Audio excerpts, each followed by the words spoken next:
Banyak yang tidak menyadari bahwa Imam Mahdi telah muncul dan keberadaannya telah diketahui oleh sebagian orang, tetapi masih dirahasiakan. Dalam banyak riwayat, disebutkan bahwa Imam Mahdi akan muncul di bulan Ramadan dan tanda-tandanya sudah mulai terlihat. Namun, tetap saja ada orang-orang yang lebih memilih untuk menunggu sosok yang sesuai dengan harapan mereka, bukan sosok yang sebenarnya telah hadir.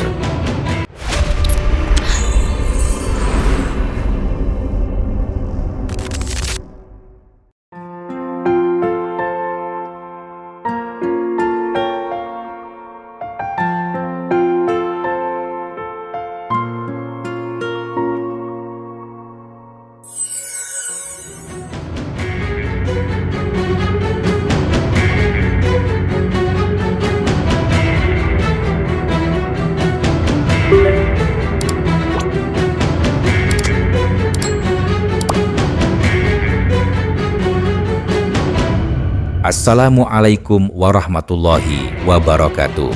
Sahabat sekalian, kita hidup di zaman yang penuh dengan informasi.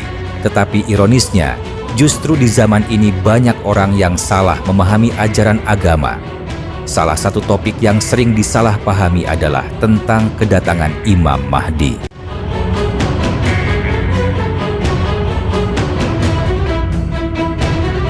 Banyak umat Islam yang meyakini kemunculan Imam Mahdi dengan gambaran tertentu yang mereka yakini secara turun-temurun. Namun, masalahnya adalah, apakah pemahaman yang kita pegang selama ini benar-benar berasal dari sumber yang syahih? Ataukah kita justru terjebak dalam hadis-hadis lemah, bahkan yang berasal dari Israiliyat dan kitab-kitab kuno yang belum tentu memiliki dasar kuat dalam Islam? Di dalam Al-Quran, Allah telah memperingatkan kita untuk selalu mencari kebenaran, bukan hanya sekadar mengikuti keyakinan yang diwariskan tanpa dasar yang jelas.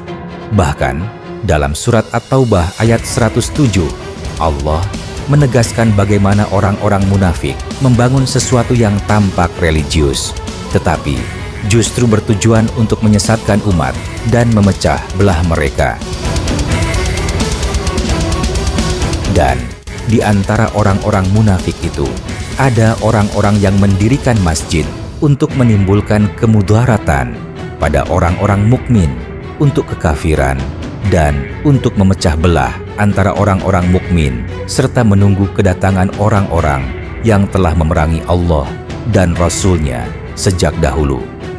Mereka sesungguhnya bersumpah, kami hanya menghendaki kebaikan, dan Allah menjadi saksi bahwa sesungguhnya mereka itu adalah pendusta. Quran Surat At-Taubah 107. Fenomena ini masih terjadi hingga sekarang. Banyak orang yang merasa sudah paham agama, tetapi ketika kebenaran datang yang tidak sesuai dengan ekspektasi mereka, mereka justru menolaknya, bahkan memusuhinya. Sejarah telah berulang kali membuktikan bahwa setiap kali Allah mengutus seseorang untuk membimbing umat, selalu ada penolakan dari mereka yang menganggap diri mereka lebih memahami agama. Kita bisa melihat bagaimana kaum musyrikin Quraisy menolak Nabi Muhammad SAW hanya karena ajaran yang beliau bawa tidak sesuai dengan tradisi nenek moyang mereka. Allah berfirman dalam Al-Quran, dan apabila dikatakan kepada mereka, ikutilah apa yang telah diturunkan Allah, mereka menjawab, tidak, kami hanya mengikuti apa yang telah kami dapati dari nenek moyang kami. Padahal nenek moyang mereka itu tidak mengetahui apapun dan tidak mendapat petunjuk. Quran Surat Al-Baqarah 170. Hal yang sama terjadi pada Nabi Isa alaihissalam.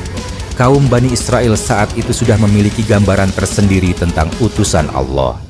Mereka mengira bahwa sang penyelamat harus memiliki ciri fisik dan keturunan tertentu sesuai dengan apa yang mereka yakini. Namun, ketika Nabi Isa datang dengan membawa kebenaran, mereka justru menolak dan menuduh beliau sebagai penyebar kebohongan. Begitu juga dengan konsep Imam Mahdi. Sebagian orang begitu terikat dengan hadis-hadis yang justru bersumber dari riwayat lemah, bahkan berasal dari sumber Israiliyat yang seringkali dipakai oleh musuh Islam untuk memecah belah umat. Mereka membayangkan bahwa Imam Mahdi harus muncul sesuai dengan gambaran yang telah mereka pelajari tanpa menyelidiki apakah pemahaman mereka benar atau tidak. Banyak di antara kita yang terjebak dalam sikap taklid buta, menerima suatu ajaran tanpa menelaahnya lebih dalam. Allah telah memberikan kita akal dan ilmu untuk berpikir. Seorang muslim sejati seharusnya tidak hanya menerima informasi secara mentah-mentah, tetapi juga meneliti dan mencari tahu kebenaran berdasarkan dalil yang sahih. Tidak semua hadis yang mereka pegang itu benar-benar salah. Ada hadis yang memang isinya benar, tetapi seringkali orang-orang salah dalam menafsirkan maksudnya. Inilah yang menyebabkan perpecahan dan kesalahpahaman dalam memahami konsep Imam Mahdi. Seharusnya kita mendekati setiap dalil dengan sikap ilmiah, penuh kehati-hatian, dan tidak serta-merta menerima tanpa melakukan kajian mendalam. Allah berfirman, "Maka bertanyalah kepada orang yang mempunyai pengetahuan jika kamu tidak mengetahui." Quran Surat An-Nahl 43. Banyak orang terjebak dalam pemahaman yang sempit tentang Imam Mahdi. Mereka hanya terpaku pada ciri-ciri tertentu yang mereka baca dari sumber yang belum tentu valid, lalu menolak jika seseorang yang datang tidak sesuai dengan ekspektasi mereka. Padahal, bukankah kita diajarkan untuk selalu berpikir kritis dan mendasarkan keyakinan pada dalil yang benar? Banyak dari kita yang terlalu kokoh dengan pemahaman yang diwariskan secara turun-temurun, bahkan tanpa menyelidiki kebenarannya lebih dalam.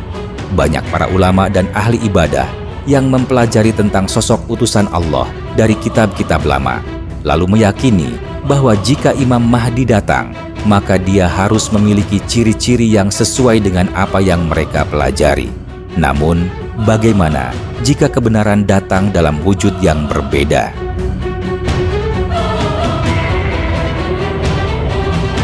Banyak orang yang justru menolak dan menghakimi hanya karena tidak sesuai dengan ekspektasi mereka.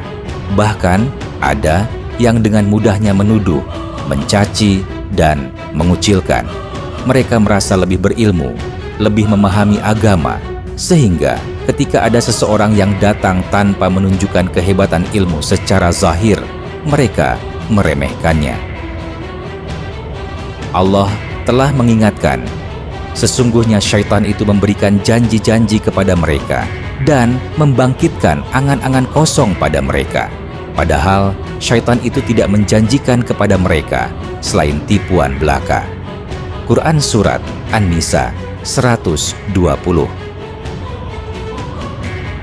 Mereka lupa bahwa ilmu sejati adalah ilmu yang membawa seseorang kepada ketawaduan, bukan kesombongan. Ilmu yang benar justru menjadikan seseorang semakin dekat kepada Allah, bukan semakin merasa paling benar dan menghakimi orang lain. Banyak yang tidak menyadari bahwa Imam Mahdi telah muncul dan keberadaannya telah diketahui oleh sebagian orang, tetapi masih dirahasiakan. Kemunculannya sudah banyak dibahas oleh para pencari kebenaran, namun tetap ada yang menutup mata dan hati mereka karena merasa bahwa pemahaman mereka tentang Imam Mahdi harus sesuai dengan gambaran lama yang telah mereka pelajari. Dalam banyak riwayat disebutkan bahwa Imam Mahdi akan muncul di bulan Ramadan dan tanda-tandanya sudah mulai terlihat.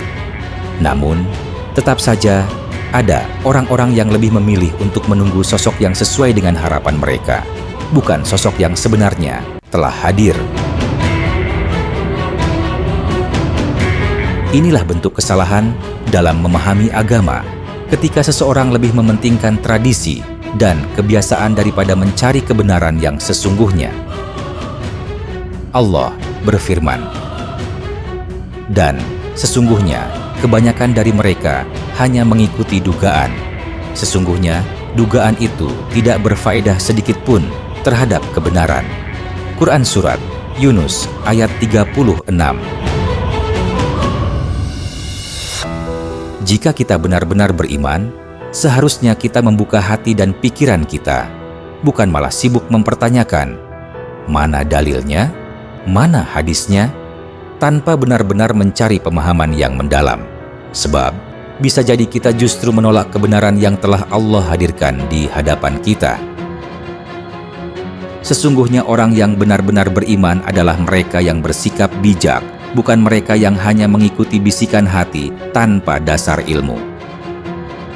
Allah mengajarkan kita untuk berserah diri kepadanya dan selalu mencari kebenaran dengan sikap warid, yaitu ketenangan hati yang didasarkan pada ilmu dan pemahaman yang benar, bukan sekadar perasaan atau keyakinan pribadi yang belum tentu benar. Allah berfirman, "Maka apakah mereka tidak memperhatikan Al-Quran, ataukah hati mereka telah terkunci?" Quran Surat Muhammad ayat 24. Jangan sampai kita menjadi seperti kaum terdahulu yang menolak kebenaran hanya karena tidak sesuai dengan ekspektasi kita. Jangan sampai kita menjadi seperti iblis yang menolak perintah Allah karena merasa lebih tinggi ilmunya.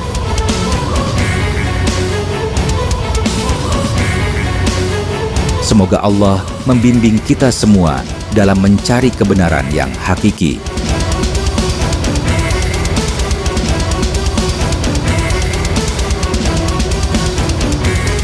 Jika konten ini bermanfaat, jangan lupa untuk like, share, dan subscribe agar semakin banyak saudara kita yang tercerahkan. Wassalamualaikum warahmatullahi wabarakatuh.